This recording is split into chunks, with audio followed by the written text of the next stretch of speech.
Queridos amigos e amigas que nos acompanham no nosso canal de vídeos Raciocínios Espíritas, estamos com grata satisfação de volta aos nossos estudos habituais, estudando a obra Boa Nova, obra do Espírito Humberto de Campos, pelas mãos abençoadas de Chico Xavier. E nesse vídeo de hoje estaremos refletindo acerca do capítulo 18, intitulado Oração Dominical. Neste capítulo, nós temos uma consideração importante de Humberto de Campos, mais um recorte que ele faz no capítulo acerca de uma paisagem específica, um contexto de Jesus com seus discípulos, contexto esse que ele consegue assinalar e que seria, digamos assim, a semente, o germe da elaboração da oração dominical, a famosa oração do Pai Nosso. E estamos aqui aprofundando e refletindo com o nosso colega e amigo, professor Oswaldo Bezerra, o nosso querido Ari. Com ele, nós estaremos aqui aprofundando e refletindo e tecendo considerações acerca desse capítulo que é fascinante, né, Ari? Com certeza.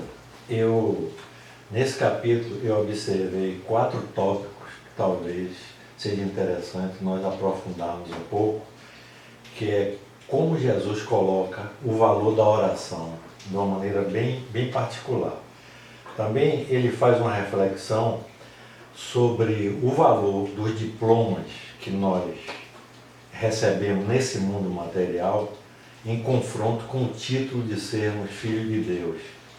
O terceiro tópico também seria o valor do trabalho e a razão da existência de níveis sociais diferentes no planeta.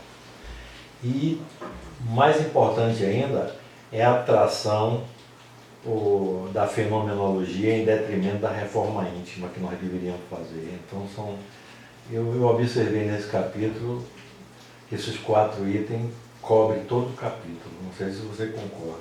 Bacana, muito bom, fascinante. O capítulo inicia com Humberto de Campos se referindo a uma passagem do Evangelho, a gente estava discutindo isso agora há pouco, e nessa passagem do Evangelho, que está inserta no capítulo 9 de Mateus, se refere à cura da sogra de Simão Pedro, né? Houve uma cura da sogra de Simão Pedro. Curiosamente, a gente estava discutindo que a cura da sogra de Simão Pedro acontece no capítulo 8 de Mateus. E a oração dominical de Jesus é proferida por Jesus no capítulo 7 de Mateus, que é onde Mateus coloca logo depois do Sermão do Monte, né? Há o Sermão das Bem-aventuranças e logo depois há a oração do Pai Nosso, né? Nós não sabemos se essa ordem foi alterada pelo próprio evangelista, né? E porque Humberto de Campos está trazendo aqui por Chico Xavier a ideia de que a cronologia primeiro houve a cura da sogra de Pedro, a família de Pedro ficou embevecida com aquela cura, o Evangelho se refere a uma febre, né, que havia uma febre e ela estava acamada, mas não entra em consideração de que problemática orgânica, que enfermidade era. Mas Humberto de Campos começa o capítulo dizendo: depois da cura da sogra de Pedro, a família ficou embevecida com aquilo, ficou entusiasmada, e começaram a chamar, a própria sogra chama o seu genro, que era discípulo de Jesus, e diz, em outras palavras, diz, a gente é parente, você é um dos discípulos primeiros dele, ele é um enviado de Deus, um profeta. Se ele faz isso dessa forma, é porque ele tem uma relação tão direta, veja a concepção religiosa de Deus, ele tem uma relação tão direta com o Pai, com Deus, que vamos pedir outras soluções para os nossos problemas materiais, né? Vamos pedir ajuda a ele às questões financeiras, às questões de família, às necessidades que a gente tem. E Pedro ficou tão contaminado com isso que vai a Jesus perguntar a Jesus a respeito daquilo, né? Então, e aí Humberto de Campos vai falar: o pescador simples e generoso, tentado em seus sentimentos, busca o mestre e, embora um pouco temeroso, um pouco sem saber o que fazer, chega a ele e pergunta sobre a oração. Aí Jesus começa a explicar sobre a oração. Humberto de Campos então traz o diálogo na minudência que o evangelista Mateus não anotou. Então fala: mestre, será que Deus nos ouve em todas as orações? E Jesus começa a explicar a ele a respeito das orações. Só para passar para você ali uma nota curiosa. A oração dominical está tanto no Evangelho de Lucas quanto no Evangelho de Mateus. Mas é interessante que no Evangelho de Mateus parece-nos, embora o de Lucas seja um evangelho muito bonito, parece que no de Mateus está assim bastante elaborado, bastante detalhado, bastante rico, né? Tanto é que Amélia Rodrigues, em outro livro, cita também a oração dominical através do Evangelho de Mateus, né? Mas fala. Mas dentro do que você está falando aí, eu estive observando o seguinte, que a cura da sogra de Pedro serviu também para fortalecer a fé de quem foi curado, que é ela, né? Mas, dentre outras circunstâncias, a gente sabe que tem que envolver o mérito dela e o poder de Jesus para fazer isso, né? E também serviu para fortalecer a fé das pessoas que assistiram aquele milagre. Mas essas pessoas, eles não entenderam, contudo, esse processo que estava por trás da cura. E a gente sabe que o fenômeno não converte, não é isso? Tanto é que o genro de Pedro consultou sobre a possibilidade de pedir favores excepcionais, como está no livro, mas que são favores ligados, focados na materialidade. Entendeu? Então, mas eles viram que Jesus era um emissário poderoso de Deus. Como não fazendo esse milagre? Esse e outro. Mas não é que esse milagre, essa fenomenologia, vá fortalecer a fé, porque eles não entendem como é que está ocorrendo o fenômeno. Nos últimos dias de Jesus, encarnado aqui na Terra, você deve ter se lembrado que, acho que foi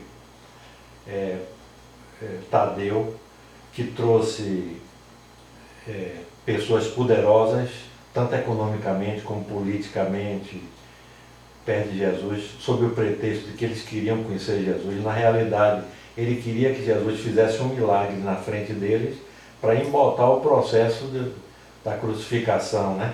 E Jesus não faz o milagre. E depois, a sós diz para ele, se os homens teimam e não vê o dedo de Deus nos fenômenos e na lei da natureza, como é que vão se converter com a simples fenomenologia? Aí diz para ele, uma lágrima sincera e um conselho a uma pessoa vale mais do que qualquer fenomenologia, que é o sentimento. Jesus sempre chamava a atenção do sentimento, né? Uhum.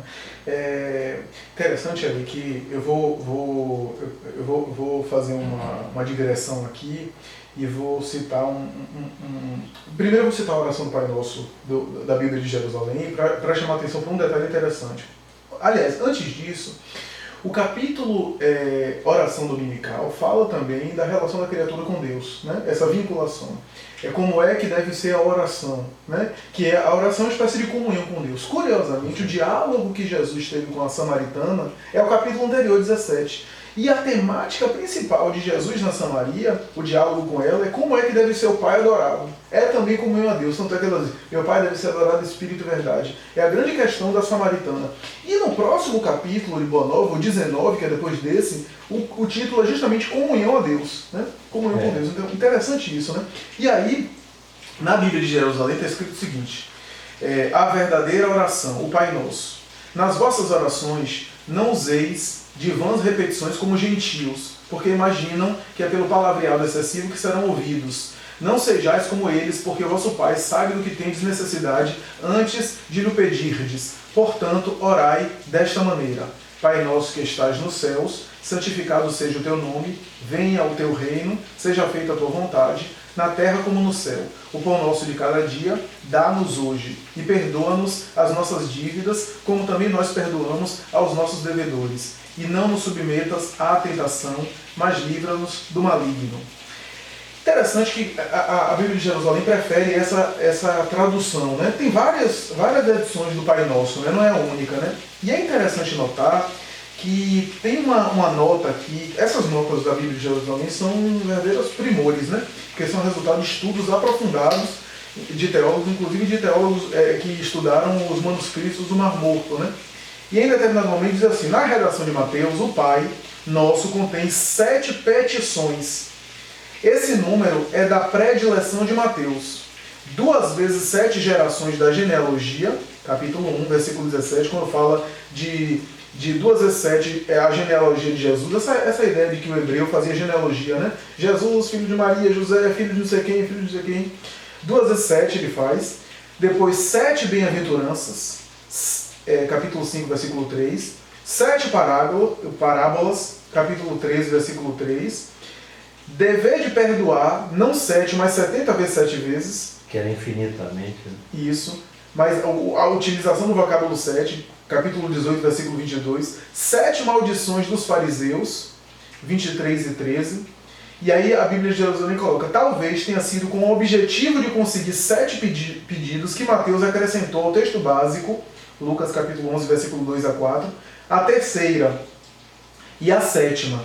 Aí a gente vê, a terceira petição a primeira, venha ao teu reino, a segunda, seja feita a tua vontade, e a terceira, o pão nosso de cada dia, dá-nos hoje. Dá-nos hoje. E aí ele coloca o seguinte: talvez tenha sido com o objetivo de conseguir 7, que ele acrescentou a terceira e a sétima. A sétima terceira é essa. Quarta, perdoa as nossas dívidas. Quinto, como também nós perdoamos aos nossos devedores. Sexto, não nos submetas à tentação. Sétimo, mas livra-nos do maligno. Né? Interessante que a Bíblia de Jerusalém prefere essa expressão maligno, né?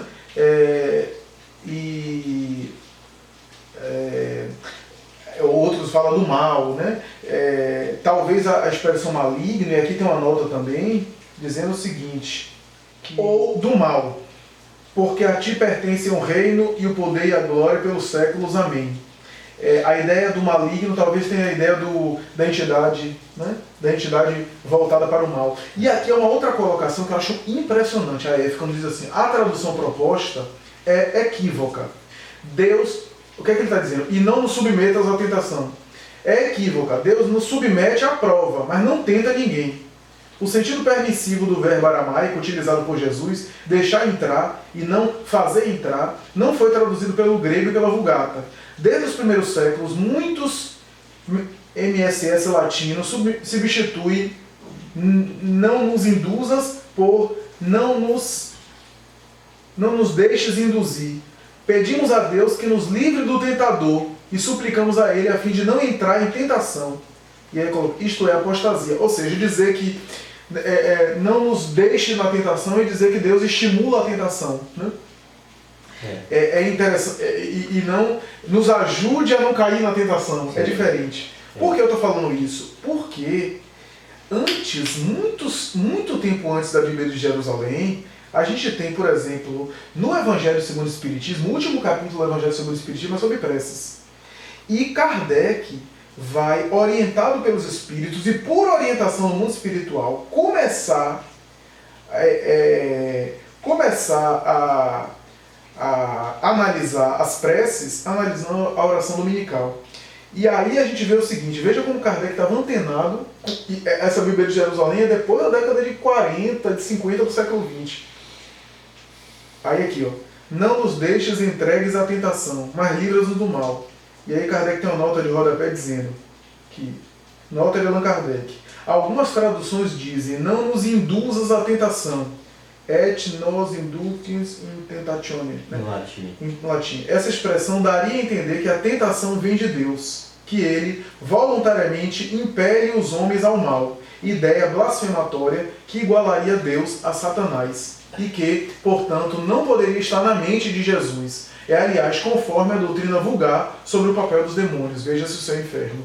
Veja que interessante. Perfeito. Kardec, antes da Bíblia de Jerusalém, já havia falado isso, né? Perfeito. Mas diga aí. Agora, essa questão de invocar a alma é um fato recorrente em todos os séculos, né? E por todos os povos, né? É evidente que quem apelava para o mundo espiritual, Jesus dessa explicação, obtinha resultado, porque ninguém recorreria incessantemente a uma porta silenciosa se não obtivesse resposta, né? Eu achei espetacular isso. Que Jesus fala para Pedro, né? Exatamente. Em todas as épocas, durante século e época, o homem sempre recorreu, recorrendo às almas, se não obtivesse resultado. E se não tivesse, entendeu? Seria uma coisa incoerente. Fantástica, né? Essa explicação dele. Agora, quando eles fazem pedido com a perspectiva material para melhorar o tipo, por que eu tenho que trabalhar muito e alguém tem uma vida melhor? Por que existe o rei? Por que existe o escravo? Ele cogita sobre isso, né? Então Jesus disse que os trabalhos variam conforme a capacidade do nosso esforço.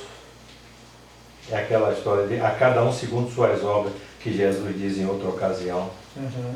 Agora, o trabalho varia conforme a capacidade e nosso esforço, nós já entendemos que é em encarnações. Nós estamos trabalhando e ele diz, hoje pescas e amanhã pregarás a palavra do Evangelho. Aí eu lhe pergunto, ele pesca hoje, ele vai ser promovido? Porque ele vai fazer um esforço de aprender com Jesus para depois pregar. Uhum. Mais esforço, mais preparo, mais capacidade, mais trabalho. Deve ser assim. Uhum. Essa colocação, você está entendendo? Uhum. Agora, Jesus fala para ele que quem escreveu com a sabedoria dos pergaminhos não é maior para Deus que aquele que cultiva a terra. Então eu digo assim, então um juiz hoje do Supremo Tribunal, aos olhos da divindade, é igual ao gari. Aí ele diz que todo o trabalho é importante.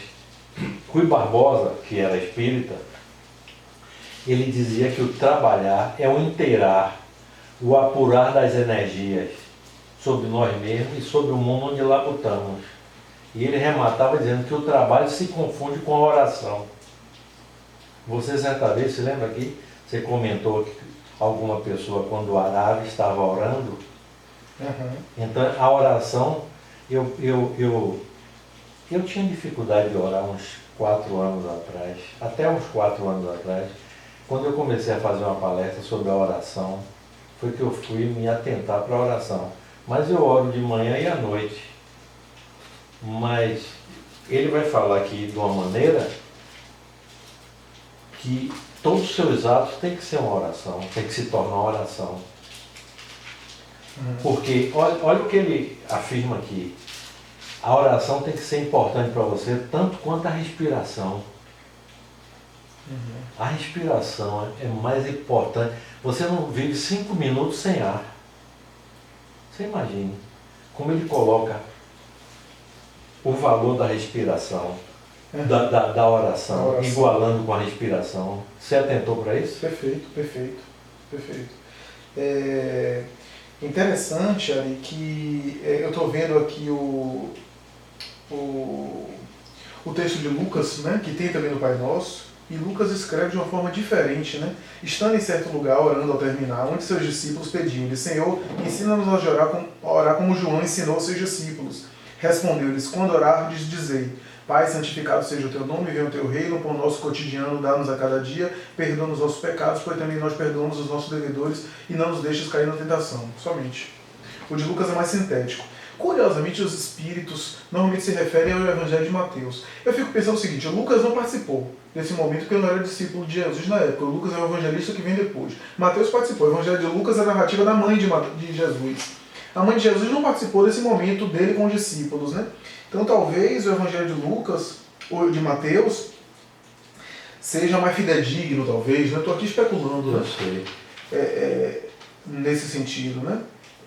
E é interessante porque aqui não tem 7 petições, como a Bíblia de Jerusalém fala. A Bíblia de Jerusalém está defendendo que Mateus fez 7, porque 7 era um número importante para ele. Mateus era hebreu, o 7 é um número cabalístico, né? Deus fez o mundo em 6 dias e no 7º descansou, perdoar 70 vezes 7. A ideia do 7 é um número supersticioso para o povo hebreu, né?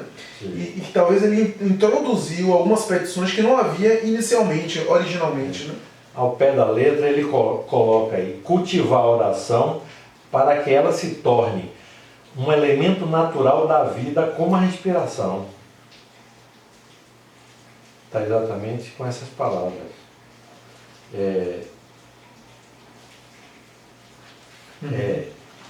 Também, necessário é, pois, que disponhamos o nosso coração a bem servi-lo, seja como rei ou como escravo. Certo que o Pai nos conhece e nos conduz ao trabalho ou à posição que merecemos. Porque as posições que nós ocupamos, não é só mérito nosso, não. Às vezes nós somos conduzidos. Porque a questão do título também, ele fala o seguinte, que antes de qualquer título convencional, Dentro dessa vida humana, precisamos considerar o título maior de sermos filhos de Deus. Você imagina? O título de sermos filhos de Deus é maior do que o título de ser um papa, de ser um rei. E nós não estamos convencidos disso. Divaldo, numa palestra dele, não sei se você já assistiu no YouTube, ele disse que foi fazer uma palestra numa universidade e ficou preocupado com as perguntas dos universitários, né? E ao final a palestra foi um sucesso, não teve problema nenhum. Ele estava agradecendo a Deus pelo bem que me aconteceu, né? Que foi tudo bem. Aí diz que Joana apareceu para ele e disse: Divaldo, por que você não agradece pelo mal que não lhe aconteceu?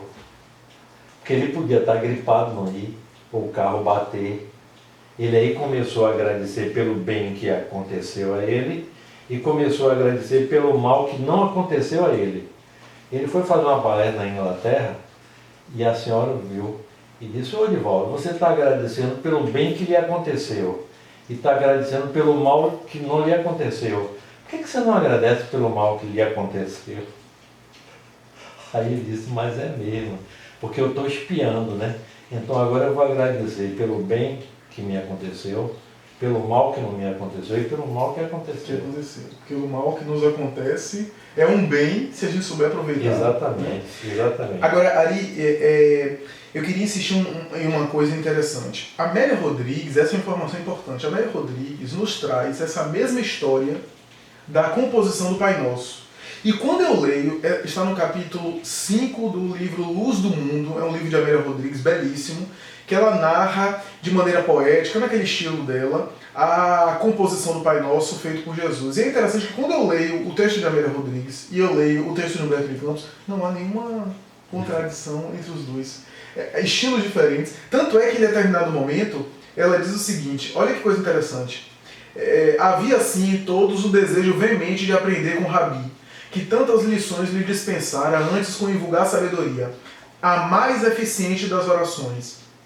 Inquiriam, porém, se Deus nos conhece e sabe de que temos maior urgência, por que se lhe há de rogar? Como fazê-lo então? Ensina-nos a orar, pediu um dos discípulos, amigo devotado. Interessante, ensina-nos a orar, pediu um dos discípulos, amigo devotado. Aí a gente vai em Boa Nova de Humberto de Campos, ele diz, um dos filhos de Alfeu falou para Jesus, ensina-nos a orar, mas não diz quem era também. É interessante que nem a Amélia Rodrigues diz quem é, nem Humberto de Campos. Filho de Alfeu. Quem era filho de Alfeu? Era Mateus, o próprio Levi, e era Tiago.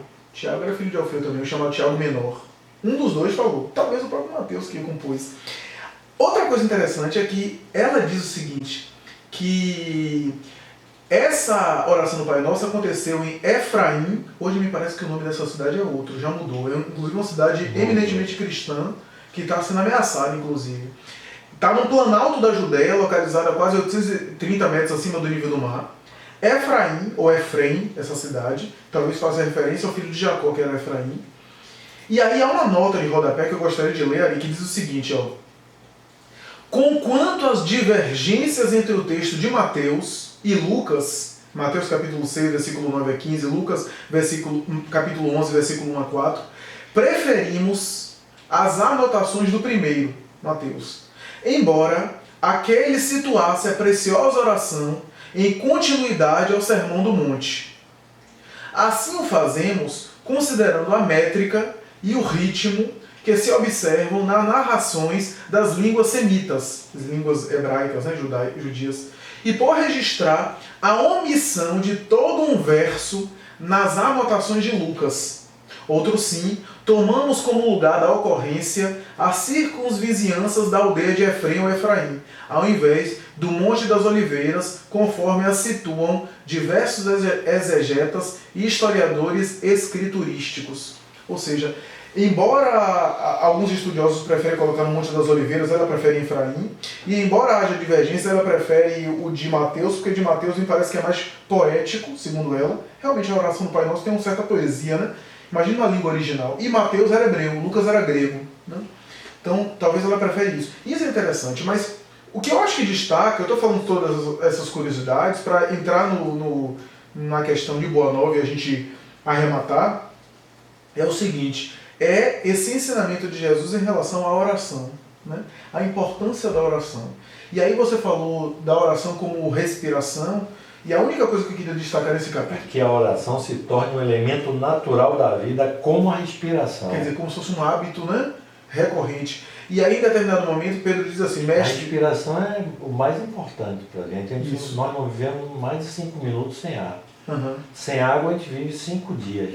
Uhum. E aqui assim, mestre, como deveremos interpretar a oração? Em tudo, elucidou Jesus, deve a oração constituir o nosso recurso permanente de comunhão ininterrupta com Deus. Nesse intercâmbio incessante, as criaturas devem apresentar ao Pai, no segredo das íntimas aspirações, os seus anelos e esperanças, dúvidas e amargores. Essas confidências lhe atenuarão os cansaços do mundo, restaurando-lhes as energias, porque Deus lhes concederá de sua luz. É necessário, portanto, cultivar a prece para que ela se torne um elemento natural da vida, como a respiração. Ou seja, essa analogia da respiração é formidável. Eu pensei, quando eu li também, no alimento. A prece é uma espécie de alimento. Que você se alimenta, mas não é por essa boca física, pelo perispírito. Agora, eu acho que é interessante para a gente arrematar e pensarmos que a oração dominical é um modelo de prece. E os espíritos dizem isso, inclusive Allan Kardec, é uma espécie de modelo daquilo que seria o sintético, o básico, o essencial. Na oração dominical tem tudo, né? Tem o apelo ao sustento da vida material, o pão nosso de cada dia dá-nos hoje. Tem a louvação a Deus, santificado seja o vosso nome. Né? Tem a ideia de reconciliar-se com Deus, consigo mesmo e com o próximo, perdoa as nossas dívidas na medida que perdoamos os nossos devedores. Né? Então tem tudo, né? Tem a submissão à vontade de Deus, né? Que seja feita a vossa vontade. Né? Tem a ideia de dar forças para superar a tentação, ou seja, de maneira bem sucinta, e agora eu fico imaginando Jesus falando isso na língua hebraica, porque se tem já uma espécie de poesia para a gente, para a nossa língua, imaginando uma língua original, como isso foi formulado. Né? Então é um modelo de prece que deve ter encantado os discípulos e encanta até hoje os espíritos, né? Como sendo aquilo que é básico. Mas na realidade a prece é uma sintonia que você faz com o alto, né? Uhum. Para receber ajuda, né? Isso. Claro que a gente não vai ficar maquinalmente citando uma prece, né? O oração dominical, o Pai Nosso, é uma espécie de referência. Essas são nossas reflexões do capítulo 18, oração dominical, do livro Boa Nova. Espero que vocês gostem, né? E até a próxima, se Deus quiser.